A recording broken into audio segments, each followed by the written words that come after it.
नमस्कार, बहुत स्वागत है आप सभी का। वक्त हो गया है उत्तराखंड की खबरों का। आपके साथ मैं हूं अपर्णा।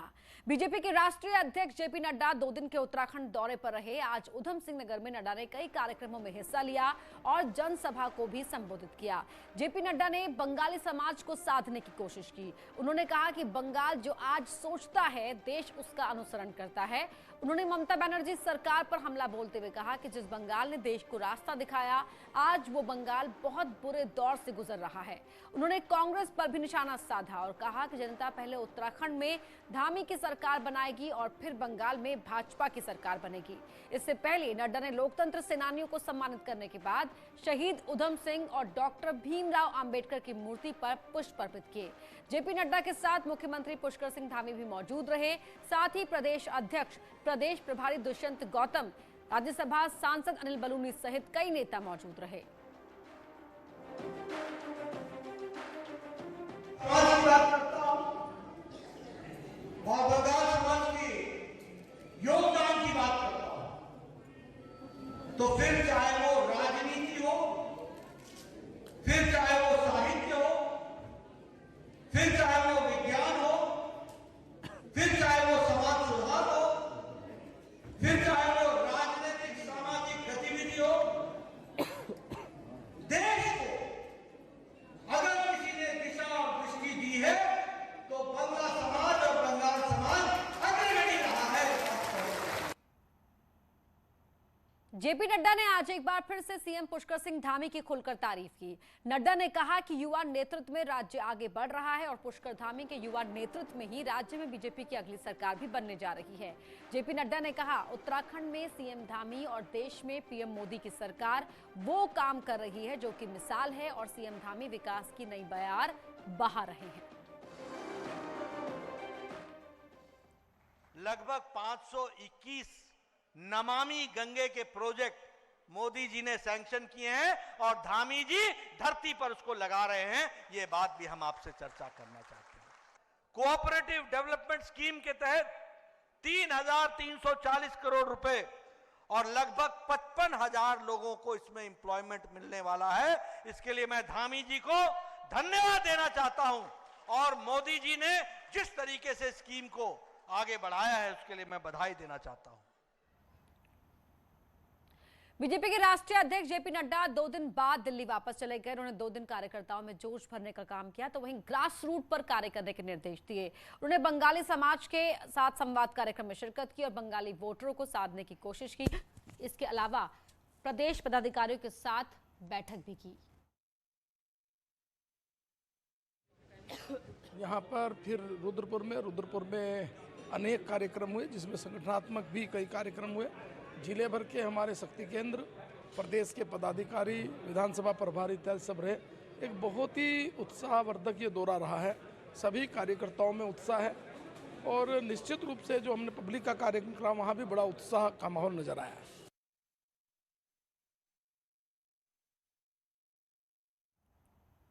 मुख्यमंत्री पुष्कर धामी कल 2 दिन के दौरे पर लखनऊ जाएंगे। सीएम योगी से मुलाकात के साथ ही सीएम धामी अपने कॉलेज के दिनों को भी याद करेंगे। तो एक गुरुवार को सीएम योगी और सीएम धामी परिसंपत्तियों के मसले पर बड़ी मीटिंग करेंगे।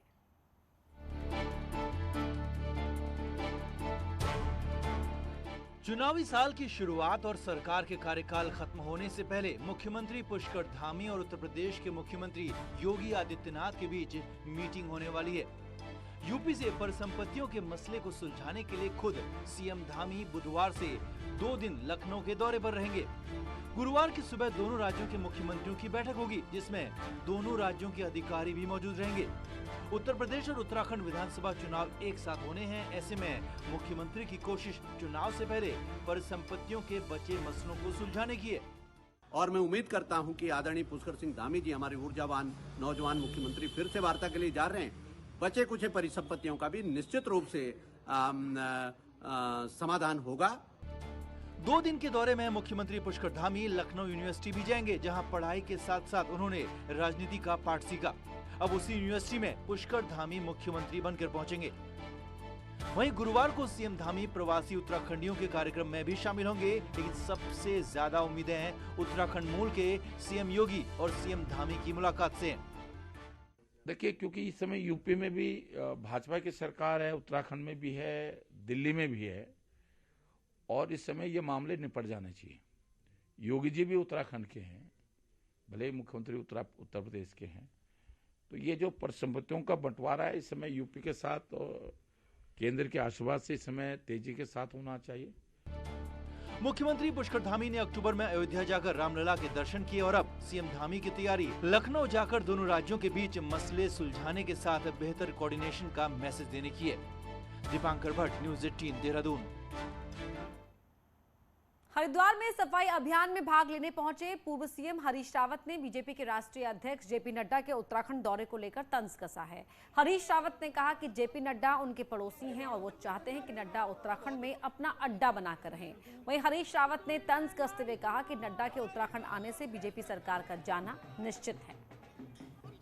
नड्डा जी हमारे पड़ोसी हैं, हम तो चाहते हैं वो यहाँ अड्डा बना करके रहें, लेकिन रहे नहीं रहे भाजपा का सफाया निश्चित है यहाँ।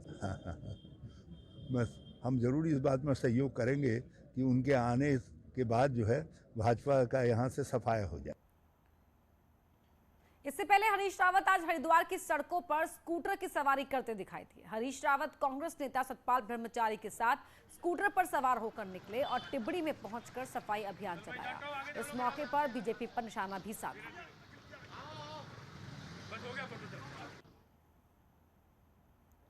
वहीं अपने बेबाक बयानों से चर्चाओं में रहने वाले हरक सिंह रावत ने फिर बड़ा बयान दिया है। हरक सिंह रावत ने साफ कहा कि बहुत काम करने से कोई चुनाव नहीं जीतता। यही नहीं, हरक सिंह रावत ने तो यहां तक कह दिया कि ज्यादा काम से सरकार बन जाएगी और आसानी से चुनाव जीत जाएंगे। ये मैं नहीं मानता। हरक सिंह ने कहा कि उत्तराखंड के लोगों का जो मिजाज है उसमें किसी की जीत की गारंटी नहीं है और कोई बहुत काम करने से जीत जाएगा, ऐसा मैं नहीं मानता।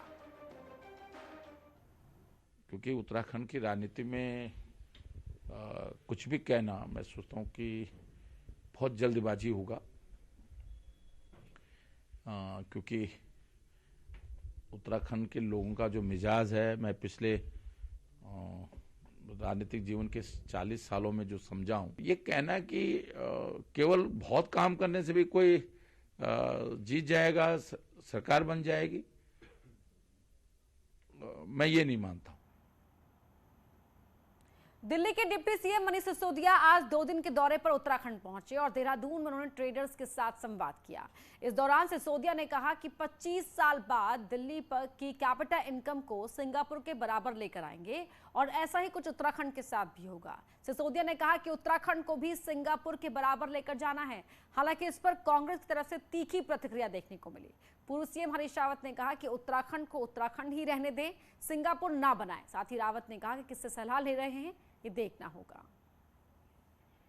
इस साल में दिल्ली की पर कैपिटा इनकम को सिंगापुर के आम आदमी की 25 साल बाद की इनकम के बराबर कर देना है। इस पर काम करने का मिशन शुरू किया सरकार ने। आइए उत्तराखंड के लिए भी ये सपना देखें और उत्तराखंड के वोटर की एक एक वोट में वो ताकत है कि ये सपना सच हो सकता है। हमारे भाई विशेषज्ञ मौजूद है जो कई दिनों से, कई सालों से सिंगापुर बना रहा है उत्तराखंड को, वो श्री सतपाल महाराज जी है। अब लगता है कि फॉर्मूला पता नहीं सतपाल जी से मनीष जी ने लिया है या मनीष जी से सतपाल जी ने लिया है, ये वो तय कर ले, मगर उत्तराखंड को उत्तराखंड ही रहने दें। जिस दिन उत्तराखंड सिंगापुर बन जाएगा उस दिन इस पूरे भूभाग की जलवायु का इतना बड़ा परिवर्तन होगा जो मानवता को नष्ट कर देगा। दिल्ली के समाज कल्याण मंत्री राजेंद्र पाल गौतम ने आम आदमी पार्टी की तरफ से नई घोषणा की। गौतम ने कहा कि दिल्ली सरकार जय भीम मुख्यमंत्री प्रतिभा विकास योजना चलाती है, उसी तर्ज पर उत्तराखंड में भी इसे लागू करने की घोषणा है। इस योजना के तहत 8 लाख रुपए से कम आय वाले परिवार के छात्रों को परीक्षाओं के लिए मुफ्त कोचिंग दी जाती है और 2500 का ट्रैवल स्टाइपेंड भी दिया जाता है। इसी तरह की जय भीम मुख्यमंत्री प्रतिभा विकास योजना जैसी योजना जब उत्तराखंड के अंदर आम आदमी पार्टी की सरकार बनेगी तो उत्तराखंड के बच्चों के सपनों को साकार करने के लिए यहाँ पर भी जय भीम मुख्यमंत्री प्रतिभा विकास योजना जैसी योजना बनाई जाएगी, ताकि यहाँ के बच्चे निराश ना हो, अपने सपनों को साकार कर सकें। चुनावी साल में उत्तराखंड में नए जिलों को लेकर सियासी माहौल गर्म है। सरकार जहां जिला पुनर्गठन आयोग की रिपोर्ट का इंतजार कर रही है, वहीं विपक्ष इस मुद्दे पर सरकार पर हमलावर है। निशंक सरकार ने 2011 में डीडीहाट, रानीखेत, कोटद्वार और यमुनोत्री जिले बनाने का ऐलान किया था, जिसके बाद खंडूरी सरकार में चारों जिलों के लिए शासनादेश भी जारी किया गया। लेकिन जियो जारी होने के बाद भी ये चारों जिले वजूद में नहीं आ पाए। असल में 2012 में कांग्रेस सरकार ने जिलों के परिसीमन और कुछ नए जिलों की जरूरत बताकर गेंद जिला पुनर्गठन आयोग की झोली में डाल दी थी। तब से सरकारें आयोग की रिपोर्ट के इंतजार में है। नए जिलों को लेकर एक आयोग बना हुआ है और पहले से आयोग बना हुआ है। वो आयोग की अभी रिपोर्ट नहीं आई है। उस आयोग की जब रिपोर्ट आएगी तो तब उसके बारे में हम विचार करेंगे। अलग जिले की मांग को लेकर डीडीहाट में लंबे समय से आंदोलन चल रहा है। डीडीहाट में ही सीएम पुष्कर धामी का पैतृक घर भी है। यही नहीं, रानीखेत, यमुनोत्री और कोटद्वार में भी जिले की मांग को लेकर लोग आए दिन सड़कों पर उतरते हैं। ऐसे में चुनावी साल में कांग्रेस इस मुद्दे को गरमाना चाहती है। हरीश रावत सरकार बनने पर 10 नए जिलों की बात कह चुके हैं, तो कांग्रेस पार्टी सरकार की नीयत पर भी सवाल खड़ा कर रही है। तो निश्चित तौर पर कहीं न कहीं भाजपा का फेलियर है।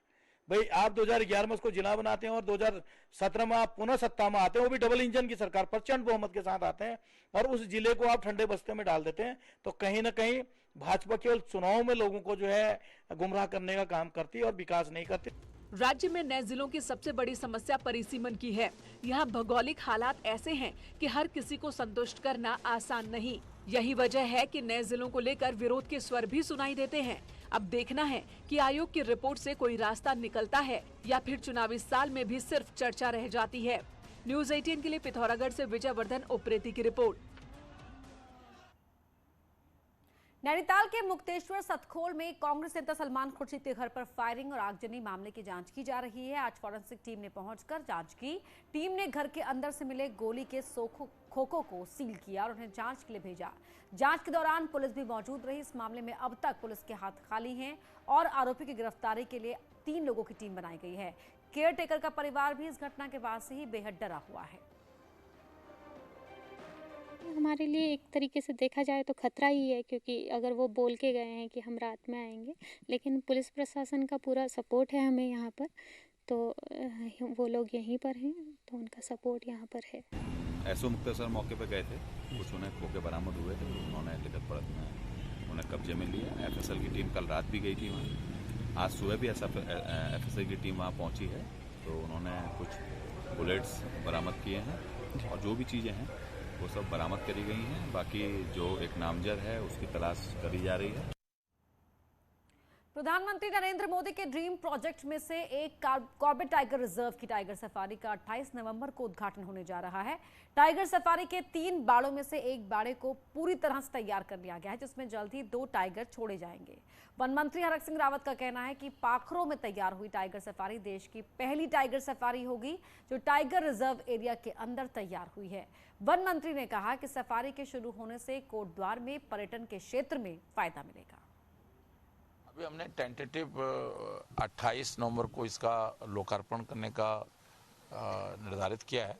सबसे बड़ी बात यह है कि यह हिंदुस्तान के अंदर टाइगर रिजर्व में पहली टाइगर सफारी है। गढ़वाल सेंट्रल यूनिवर्सिटी से संबद्ध कॉलेजों को श्रीदेव सुमन विश्वविद्यालय टिहरी से संबद्ध करने के मामले में हाईकोर्ट ने केंद्र और राज्य सरकार के आदेश को निरस्त कर दिया है। कोर्ट ने केंद्र राज्य सरकार को आदेश दिया है कि 2 महीने के अंदर बैठक कर तय करे कि इन कॉलेजों को ग्रांट केंद्र सरकार देगी या राज्य सरकार। कोर्ट ने कहा कि जब तक ये तय नहीं होता तब तक वेतन समेत सभी ग्रांट राज्य सरकार को देनी होगी।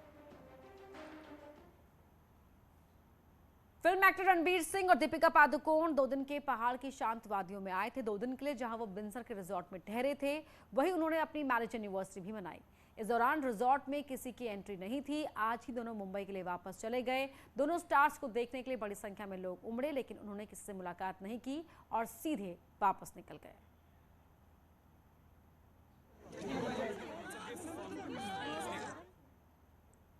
भारत चीन सीमा के अंतिम गांव माणा में सन्नाटा पसर गया है। 16 नवंबर के बाद माणा गांव को खाली करके सभी ग्रामीण गोपेश्वर, जोशीमठ, छिनका चले जाते हैं। बद्रीनाथ धाम के कपाट बंद होने से पहले माणा गांव में घंटाकरण भगवान का भव्य मेला होता है। मेला संपन्न होते ही ग्रामीण गांव से निचले इलाकों में चले जाते हैं। 16 नवंबर से ये प्रक्रिया शुरू होती है और 20 नवंबर तक पूरा गांव खाली हो जाता है। माणा गांव अब सेना के हवाले हो चुका है। माणा गांव के पास ही भारतीय सेना के कैंप है। और यहीं कड़ाके की ठंड के चलते भी इन गांवों को खाली कर दिया जाता है। अपना कपाट बंद हो गया तो हमने जाना है। अब यहाँ यात्री लोग आ रहे हैं वो करने के लिए, इसलिए हमने 20 तारीख को हमको रहना में बहुत ज़्यादा शांत हो गया है, क्योंकि अभी यहाँ का जो मेला था वो समाप्त हो गया है कल, और इसके चलते हुए यहाँ के सभी जो लोग रहने वाले हैं वो भी नीचे पांडुकेश्वर के लिए निकल गए हैं। रुक रहे हैं एक ब्रेक के लिए, जल्द लौटते हैं।